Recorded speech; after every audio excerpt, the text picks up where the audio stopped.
Welcome back, Shalligators and Swifties, because we've got some news. Taylor is apparently hanging out with football player Travis Kelce, who appears to be the red team. Is he on the red team? The red and yellow team? The Kansas City Chiefs. Okay. That's a whatever. He's a football player and he is a smoke. You guys, they actually don't look all that dissimilar, right? Like they've got kind of the same hair color and they've got like green eyes and like deep set greenish bluish eyes. Yeah, it's way more of an aesthetic match than the last person, we're going to use that term extremely loosely, that she dated. Matty Healy. And you guys know that I have an issue with a grown man calling himself Matty. I don't care that it's normal in England. Some of the things that you people think are normal are weird. Not everything, but a lot of things, like putting butter on sandwiches. You don't need to put a mandatory layer of butter on sandwiches. It's weird. You just don't need to do that. You could just have the sandwich. So I asked you guys, what do you think about this pairing on Instagram? And you guys told me, so we're going to read some of your suggestions. The big ones are the pros and cons of dating a jock. If you're not like the jock girl, you know, Taylor is not what I would consider sporty. She's like the girly girl.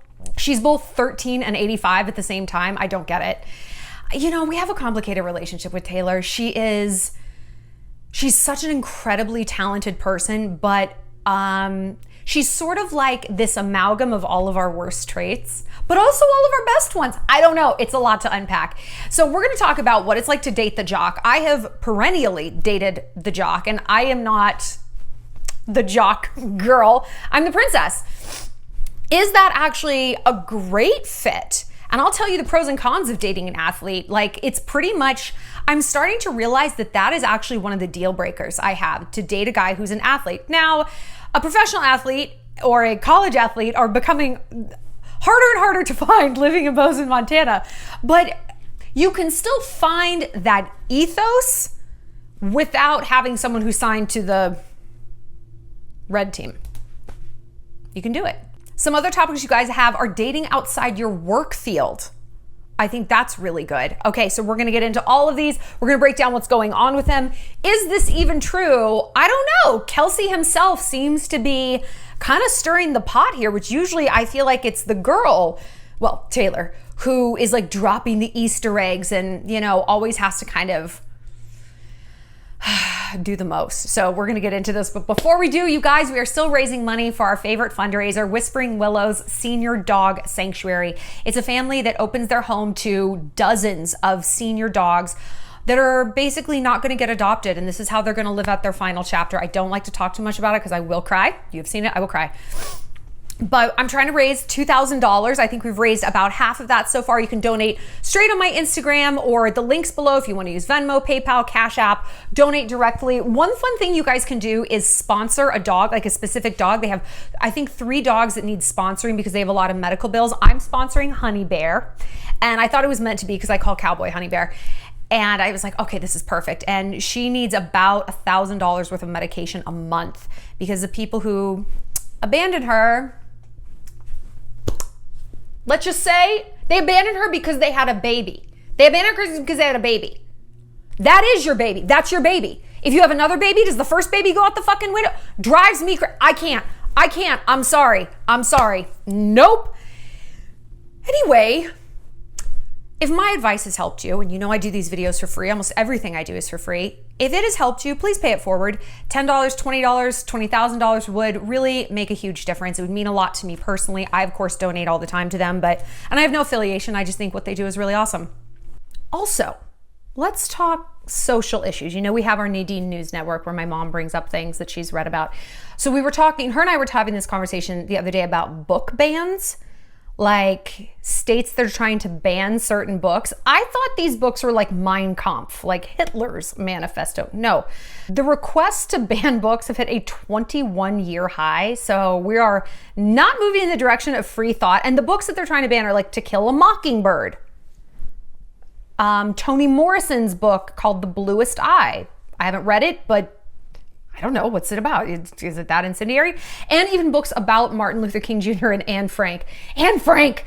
And I don't know if you guys know this, but in Florida, they're now requiring as part of the curriculum to teach that slavery taught slaves some skills that they could use taught some real life skills, some skills they could put to use for themselves. What do we think about this? I am curious what you guys have to say. Do you think some books should be banned? Is it these type of books, or do you think books on like drag queens should be banned? Do you think like To Kill a Mockingbird should be banned? If I could ban one book, you know what it would be?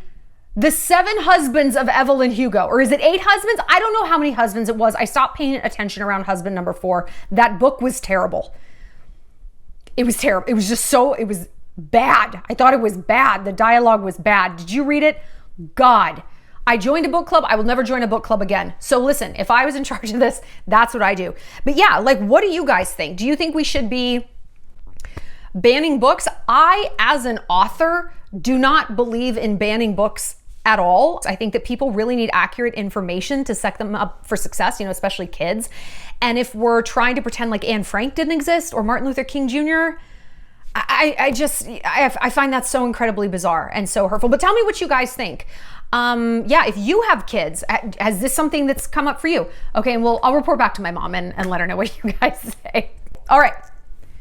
Taylor Swift and the Kansas City jabronis. All right, let's see what's going on.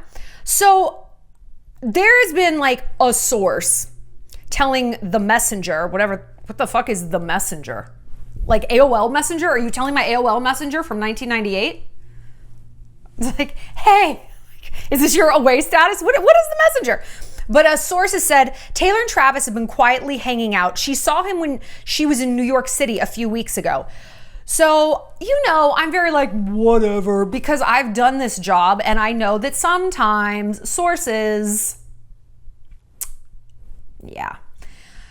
I just think it's interesting that only them have the inside scoop on this. That, if you say that you're a waiter, right, at a restaurant and you wait on Taylor and Kelce, or because even if they're in a back room, someone's got to wait on them, right? Maybe they sign NDAs. I don't know. But fucking NDA, who really cares? What publication are you going to go to? I would go to like People, the New York Post, the Daily Mail, right? Kind of the big 3. The Messenger is not where I would go. But you know what? Who cares? Let's pretend that this is true.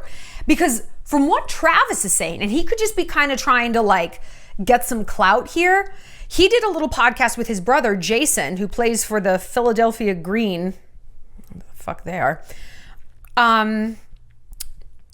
Travis was saying that he wanted to give Taylor his phone number when he went to her concert. He was going to put on a friendship bracelet and give it to her, but she didn't do a meet and greet. He's like, oh.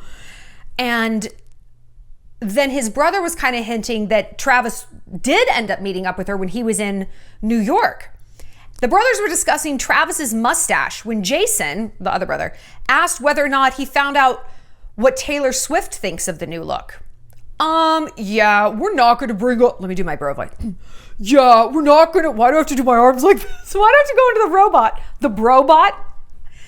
Yeah, we're not going to bring up Taylor Swift in this episode, said Travis, who became noticeably flustered and laughing. But something tells me she's going to like it.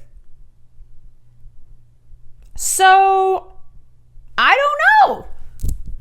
Maybe this is all taken out of context, and maybe this reporter at The Messenger heard this podcast and was like, oh, I can turn a silk purse out of a sow's ear. I can do that.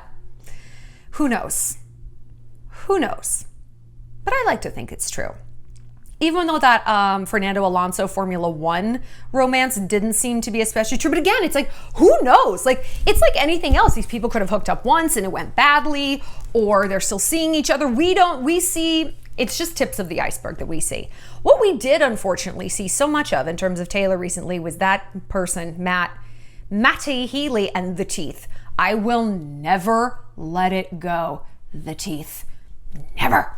It's why? Why do you have to have teeth like this? And I'm sorry, I just need to briefly segue, speaking of British teeth. Kate Moss. Can we look at what Kate Moss looks like right now? This woman is 49. She's like 5 years younger than Jennifer Lopez. Look at her. And I'm bringing this up not just to face shame her, but also shame on you, Kate, because you were one of the most beautiful women in the world and you literally smoked yourself ugly. That's what this is. You smoked and partied yourself ugly, and she has the audacity to start a wellness brand. What does that even mean? What does that even mean? You're doing gummy vitamins? We synced it. We're all stocked up on fucking gummy vitamins. Nobody needs any more of those. They don't even work. A wellness brand. A wellness brand. And she's like, yeah, my happiest place was the dance floor. But then 2 years ago, I realized it was good to be healthy. 2 years ago? At 47, you stopped going to clubs and smoking all night and doing drugs? 2 years ago. And you're starting a wellness brand. Most of us got that memo literally 20 years prior. I wasn't one of them. I kept it going for a while, but I am very smug about never having smoked a cigarette in my life. It is the only moral high ground that I ever have because I'm a monster. And I will stand on it and cast judgment on everybody else. I don't understand. There's no benefit to cigarettes, right? Like I don't get it. They're not fun. They don't taste good. I feel like I brought up cigarettes the last few videos, and I'm sorry. It's chaos bad. I'm gonna move on. I had to get it off my chest. I had to. Anyway, let's hear what some of you guys have to say about Kelce and Taylor. Okay, let's talk about the pros and cons of dating an athlete. Because, like I said, I've dated a lot of athletes. D1 football players, D1 lacrosse players, Stanley Cup winners, a different Stanley Cup winner, Ranger, 2 Rangers, Calgary Flame. Yeah, I like athletes. I always have. Part of the reason I like athletes is because I am a very good girlfriend and I love to cheer for who I'm dating. I love to cheer for my man. And I love it when it's just very literal. When I can go and cheer. I'm a puck bunny. I'm a buckle bunny. I've dated PBR bull riders and like cowboys. I'm a cleat chaser. I love it because I love being able to really like show my love for somebody in a like a demonstrative but acceptable way. Right? When you're like, woo, go baby. No one's like, what a pick me. They're like, she should be doing that. She's a whack. Oh, I've also dated some pro soccer players. Their fans are crazy. Our relationship was so incredibly low pro, and I got to the stadium and like the fans knew me, and I'm like, how do you even? We did one red carpet. It's wild. Anyway, wasn't my favorite relationship. I really enjoy getting to cheer for someone, and quite frankly, if I'm being honest, I don't understand how people care about sports or athletes if they're not dating them or having sex with them. Like, why are you cheering for a team and you don't know anybody on it? Like, do you go to the opposing high school in your town and you're like, woo, Belgrade Lions. And people are like, oh, did you go here? No. Do you have a son that plays football? No, just love Belgrade Lions football. You would be escorted off that property and put on some sort of registry. That's weird. Why is it less weird to do it with a professional team? I think that's weird, right? Oh my God, you guys, hold on. We have to talk about this also. You guys, we have to. Oh, Jesus Christ. We have to talk about Abby Lee Miller, speaking of high school athletes. The Dance Moms woman who went on Sophia Franklin's podcast, which I'm sorry, is like circling the drain compared to Call Her Daddy. Like, I've tried to listen to Sophia's podcast and like, you have no business hosting a podcast. You shouldn't host a pie eating contest at the VFW. Anyway, she had the Dance Moms chick on there. Because remember, this lady went to prison for bankruptcy fraud. So this is what she said. They were talking about athletes. Oh, that's my downfall. I like high school football players. I still like them. And then I think Sophia was like, what? And she's like, not ones that used to be in high school, but one that is.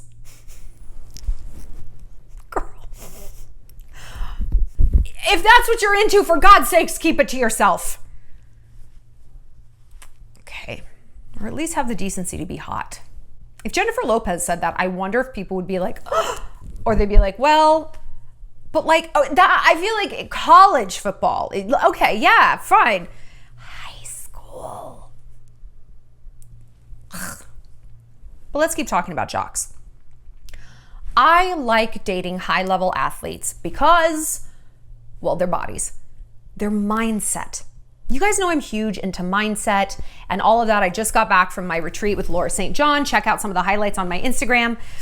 I did a whole 2-day mindset retreat, and I have always really appreciated the mindset of athletes because so much of victory happens up here. I feel so cheesy right now, but it's true. And do you know who was truly a pioneer of sports psychology? It was Kobe Bryant. He was one of the first athletes to start learning about this and bring it into the forefront and bring it into the game to the point that now it's like, oh, sports psychology is a huge industry. We can thank Kobe for that. We can thank Kobe for that. Oh, God. But I really have found that I've grown the most in my relationships when I've dated athletes because I learned a lot about resilience, failure. I remember I was dating a New York Ranger. No, it was the Penguin. And they lost a game. And I was like, oh, are you so sad? He's like, can't win them all. It's okay. It was just like, he was on to the next. He's like, no, I mean, we got another game next Tuesday. He was already letting go of what had happened and focusing on the future, learning from what happened, but not letting that define him or get him down. Like his bounce was very good, very good.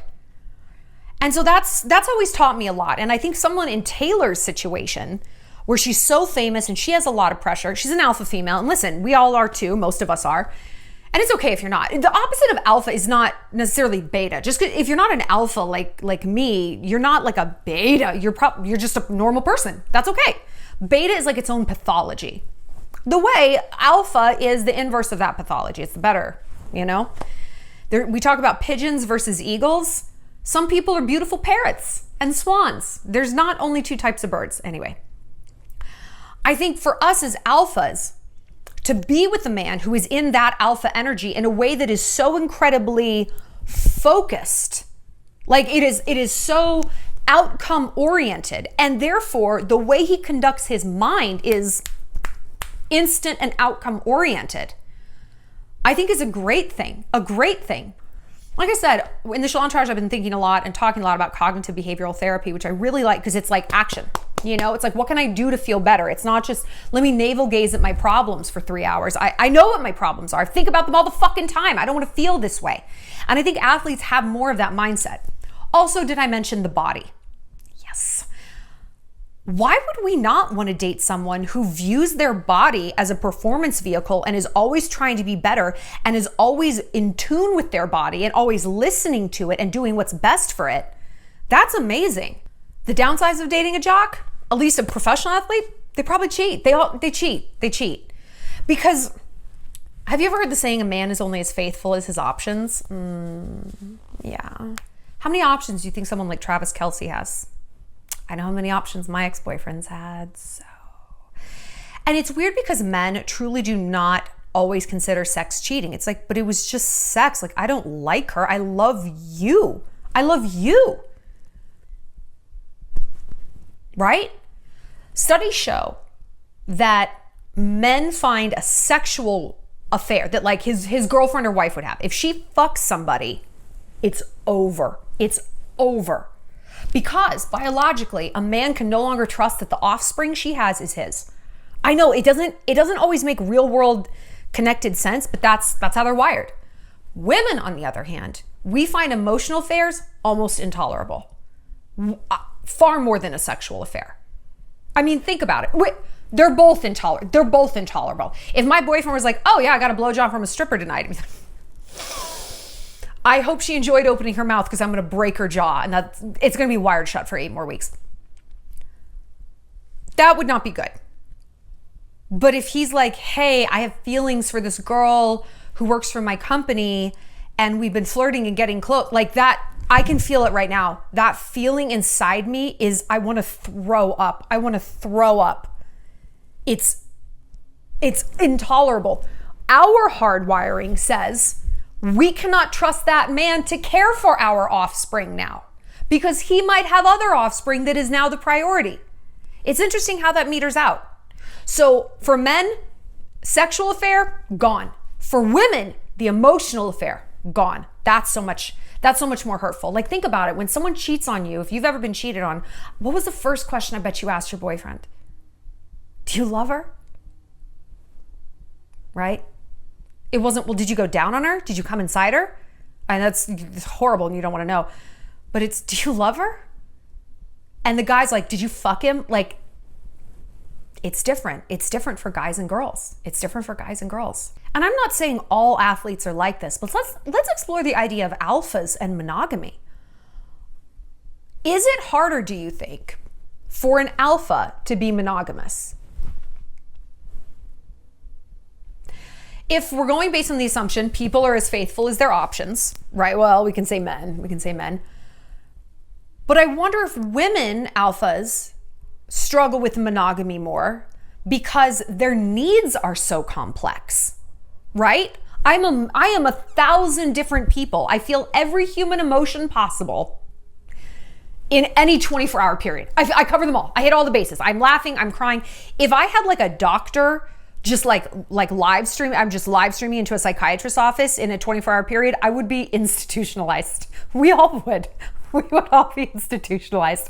It's just like, you know? And we're actually pretty regulated people. We actually aren't crazy. We just have a lot going on. We're firing on all cylinders and we operate at a very high level. High level anything have high needs. What's easier to repair? A bicycle or a rocket ship? How specialized is the talent that you need for each one of those? And so, is it realistic for alphas to be super monogamous? Is it realistic to think I can find one person who can check all my boxes? I am going through this right now with my boyfriend. Why is it so hard? It's driving me fucking crazy right now. Why is it so hard for us to just accept someone's shortcomings? Why is it so difficult? We have shortcomings. Oh, ours are minor. Maybe not to our partner, maybe not to other people. Maybe the fact that I don't go camping is a huge deal to him. Maybe the fact that I have a higher sex, I don't know what my shortcomings are. I'm perfect. But don't you wish that we as women could be like, hey, I have 10 boxes that are checked or that I need checked, right? That I have 10 emotional things that I need in any given day. And don't you wish you could be like, it's okay if my boyfriend checks 4 of them? Because, hey, hold on, I have 3 best friends. I have my sister, my cousin, my dog, my mom, my coworkers, random people I meet out. Boom, boom, boom, boom, boom, boom. Actually, I am getting all those boxes. I'm getting all those boxes checked. But he's not the one to check them all. So fuck you, Tom. Let me start a fight on Snapchat, which is what I have done today. Why can't we just accept that like one person might not give us everything? Or are you hearing me say this? I mean, like, you sound like a girl who's settling. The answer is probably somewhere in the middle for us. What do you think? Here's a question for you. Here's a challenge. Have you written down what those boxes are? What do you need? What do you need? One thing I am furious with my boyfriend about right now is the good morning text. The good morning text. Why is this every woman's like drum that we are always beating? Why won't they just do it? Why? It makes me insane. Why? I need a good morning text. I need to know that someone is thinking about me in the morning. Well, hold on. Did I actually just accidentally hone in on something? I need to know that someone is thinking about me in the morning. My best friend texts me good morning every morning. My guy friend, who I think wants me, is very sure to text me, good morning, gorgeous, good morning, beautiful, every morning. My boyfriend? Nope. Can't be bothered.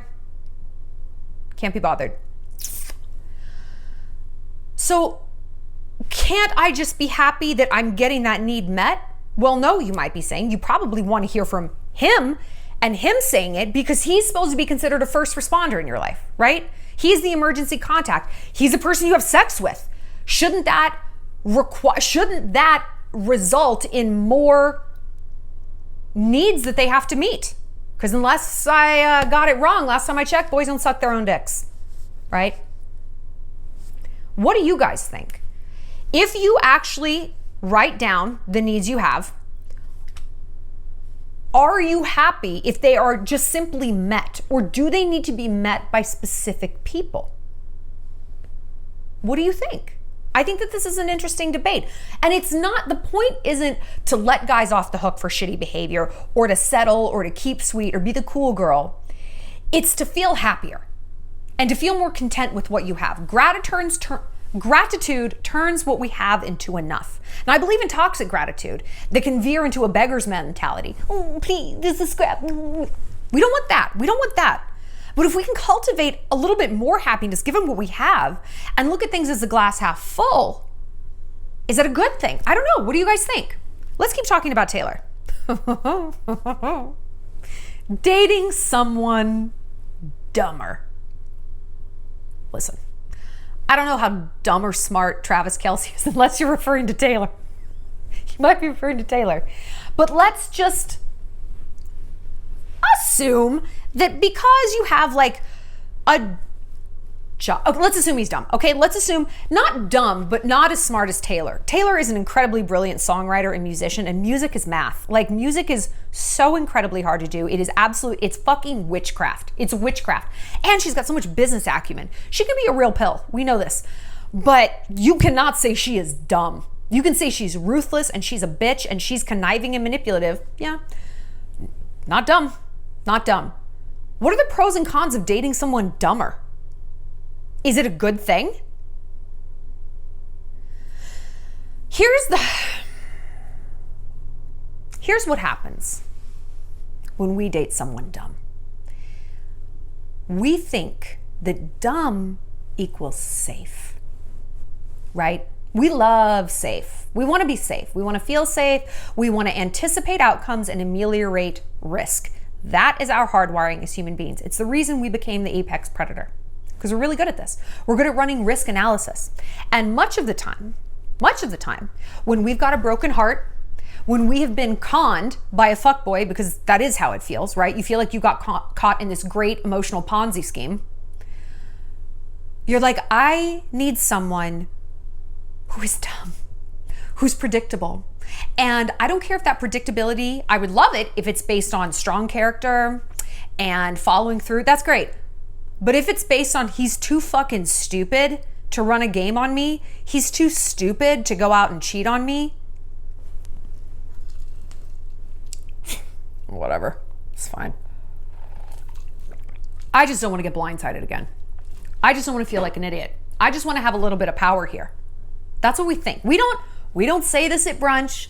We don't put this in the Bumble profile. But on some level, us accepting dumb is saying that. That is what, in fact, we are voting for. And that actually is the impetus beneath the surface. Here's what happens, because I've dated a lot of dumb guys.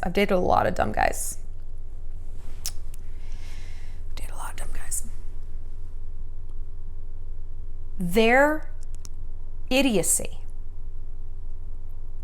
we perceive as intentional. At least I do.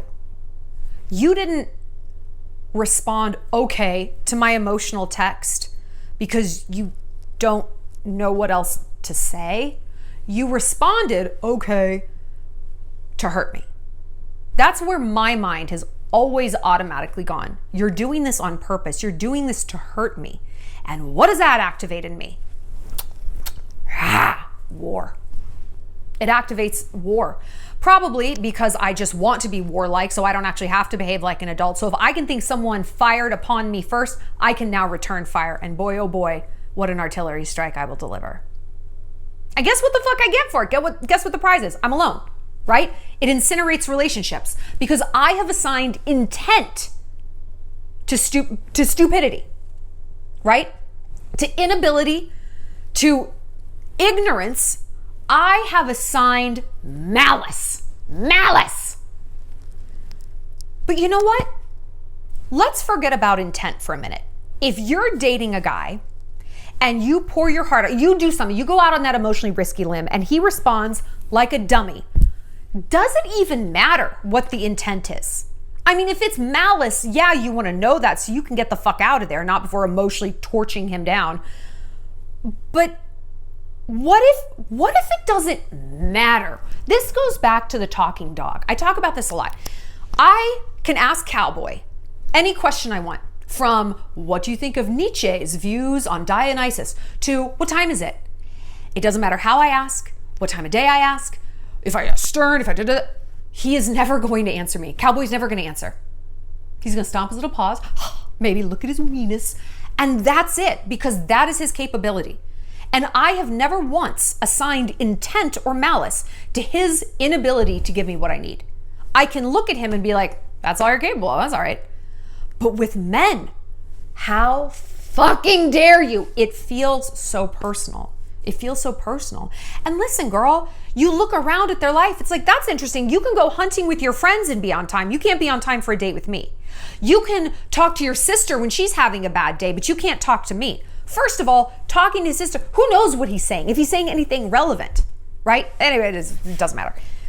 What if we could stop trying to get to the root of, well, what does it mean? Why isn't he doing that? Does it matter? If your needs are not getting met, does it matter what the root of that is?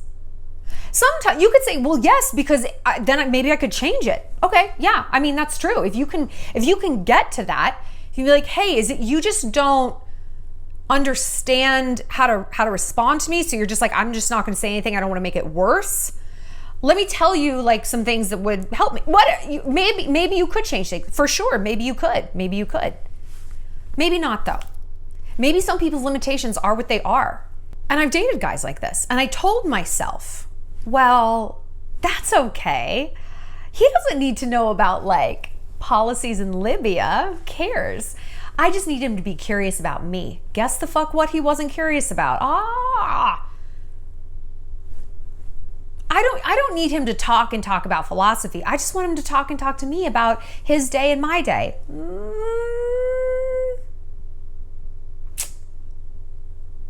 Were these indicators?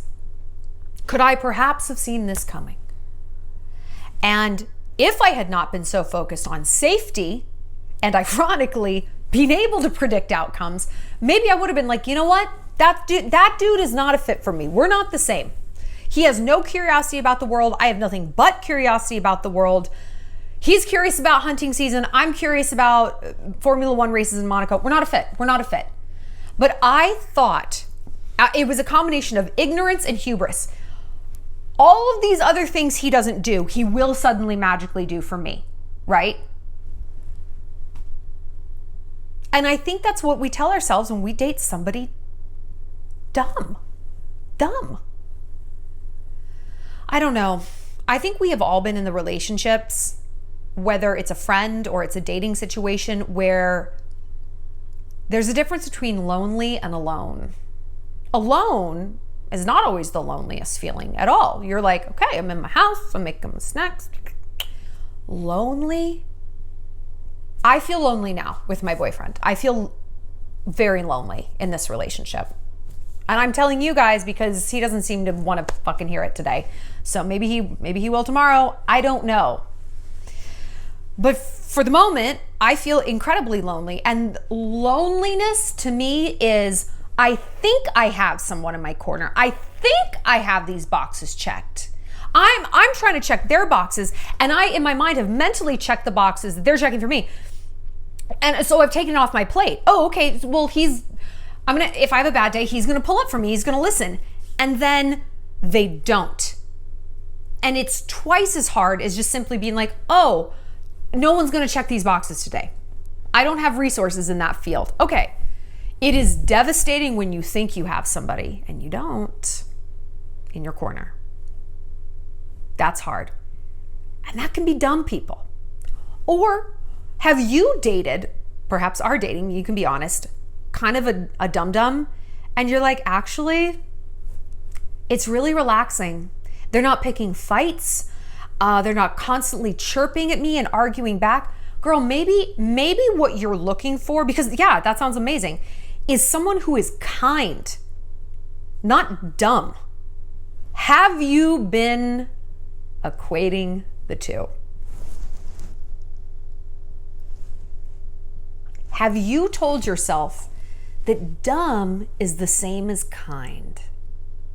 And that smart guys aren't nice. They're dicks, and they always like chirp you and like make fun of you and tell you your opinion on Nietzsche and Dionysus is stupid. That's not a sign of intelligence. That's a sign of being an asshole. You know? Kindness, I always equated with boring, spineless beta. Beta males are kind. Alpha males aren't kind. It was a very like beta trait. Now that I'm older, I'm like, Jesus Christ, of course you've had the outcomes yet. Of course.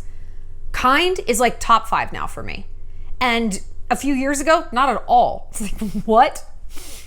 I wanted someone exciting, challenging, and stimulating. You can actually be stimulating and be nice.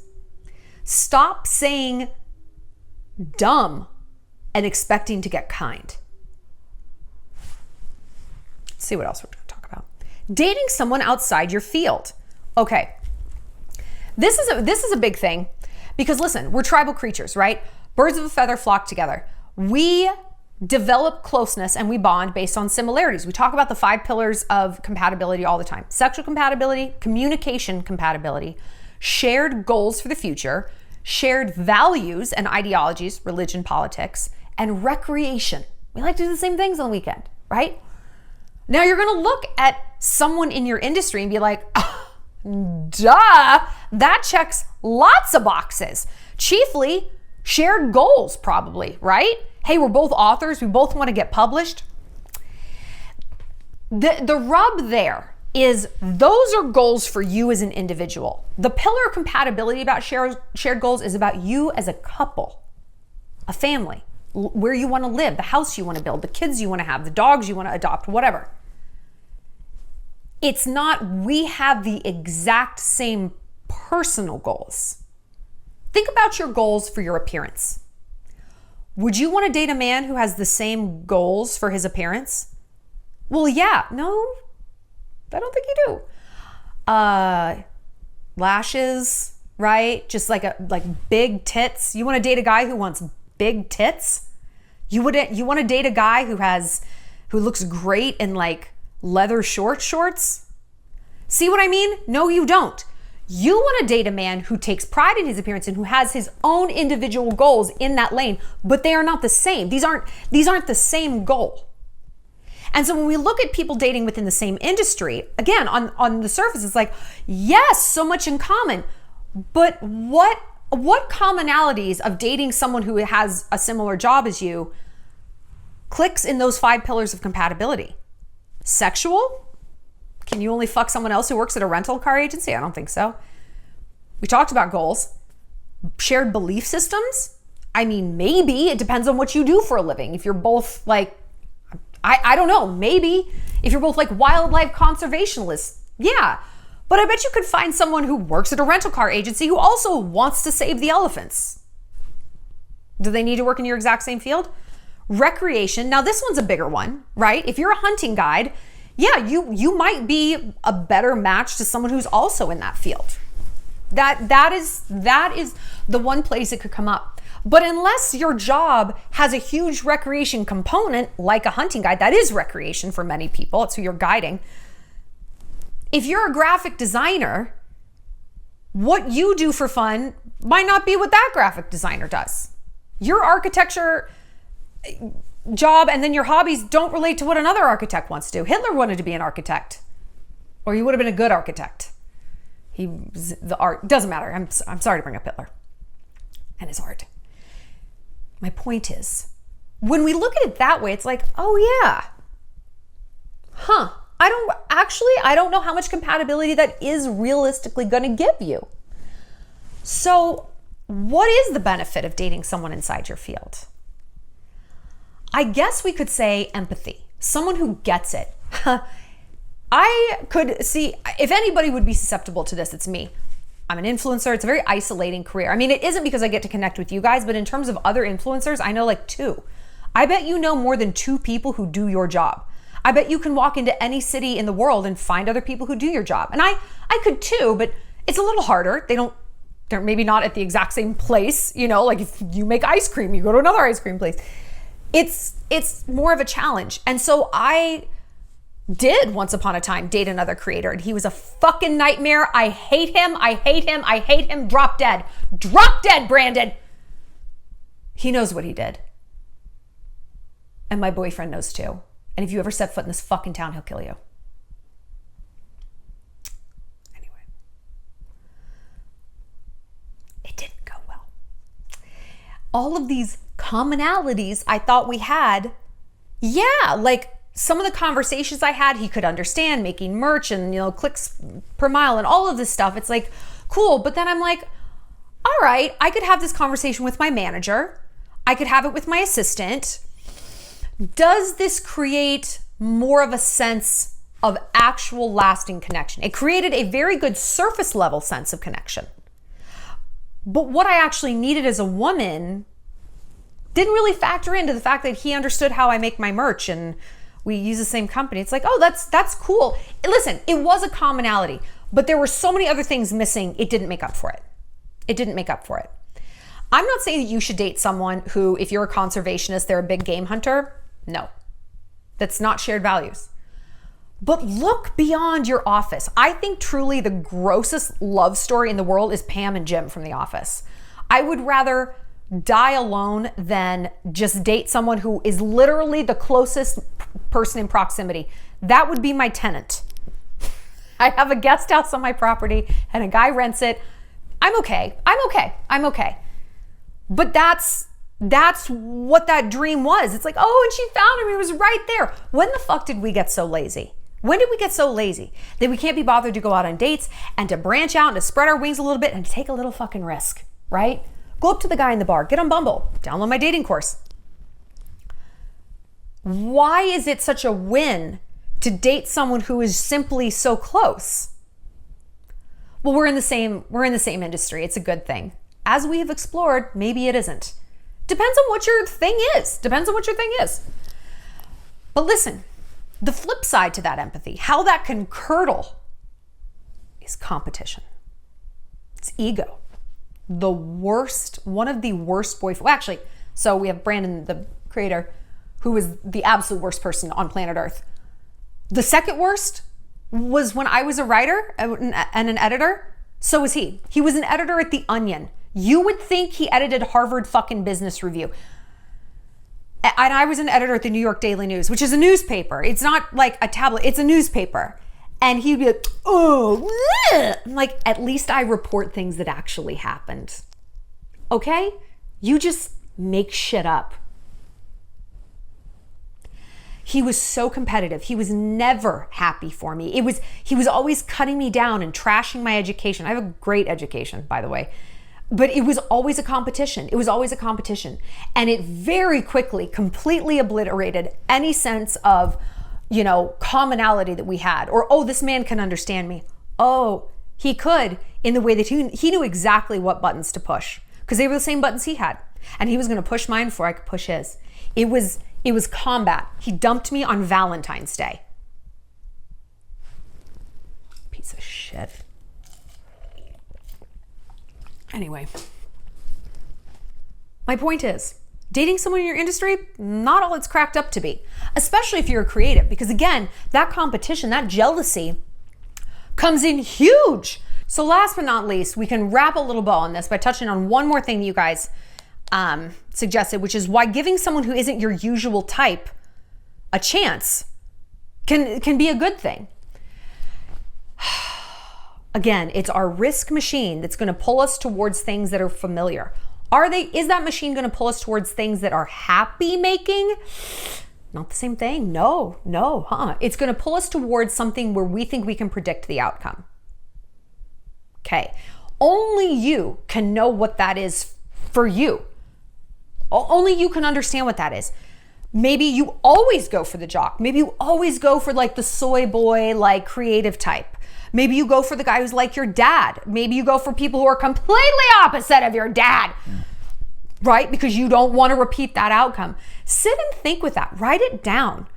Ask your friends, girl, they've been clocking all this for years. So like, oh, let me get my notes app out. Christina's dating history, version 6, there's 39 versions. They will tell you. They will tell you. Be like, you always go for guys who have this one thing in common. Because I look at my dating history and it's like all over the place. I've dated athletes and blue collar guys and hedge fund. I married a hedge funder and like fitness guys. And my boyfriend now is sort of an amalgam of all of these people. And it's like, okay, but what's the common thread through all of them? I don't know off the top of my head. It's something to really, really sit and think about and look at it. Get curious, not furious. Get curious, not furious. And then, and if your friends can be of a good resource here, be like, what is there a thing in them, and we can focus on ourselves later, is there a thing about their type or who they are or whatever that it seems to spell doom?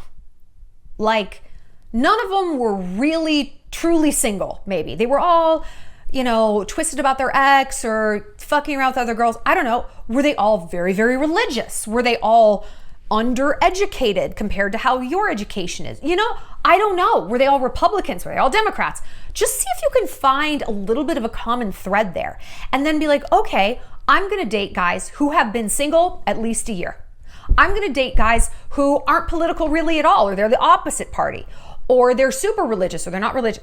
And that way you can pull back from whatever these on paper circumstances are, right? Because you don't want to get caught up in the on paper. It's like, well, he's an athlete. The last 3 guys were athletes, so it must be that they're athletes.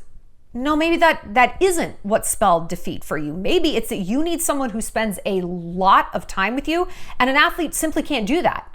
You need a guy who's maybe a little bit more beta, who's going to make you the sun, the moon, and the stars. An athlete can't do that. His job is the sun and the moon and the stars. That is his system. Even if he's not a pro athlete, it's like, no, he gets up and goes to the gym every day at 5. He's not cuddling. He's not staying in bed and cuddling. And if you need that, okay. So then start to look at who you're choosing from a more nuanced perspective in terms of what is that common thread, maybe, that's spelling the end of my relationships? And how can I look for something different than that? And it doesn't have to be this wild overcorrection. Like, well, this other guy was like an ACAB libtard. I'm going to go for the MAGA Trump bro. Maybe just someone more down the middle. It is in our nature to overcorrect. Why? It goes back to that risk assessment. Okay, I couldn't predict the outcome over here. So if I do everything 100% differently, then then I'll be able to predict it. The middle path is disruptive. The middle path feels the most uncertain. But let me tell you something. There is nothing more risky in life than extremes. The middle path is the path to wisdom, clarity, self-knowledge, responsiveness versus reactiveness, right? Answering versus animalistic reaction. That's why it's hard to cultivate. That's why so few people do it. But that's why I talk about it, because we here are strong enough to walk that path. Tell me what you guys think about Taylor and Kelce. Do you guys want a video on Taylor and Olivia Rodrigo? I feel like, do you think Olivia is becoming like the next Taylor in terms of these like Easter eggs in her songs and like writing songs about people? Do you think she has what it takes to be the next Taylor, or is she gonna burn enough bridges in that town? She's gonna be radioactive. What do you guys think? Tell me. I'll see you later, Shalligators.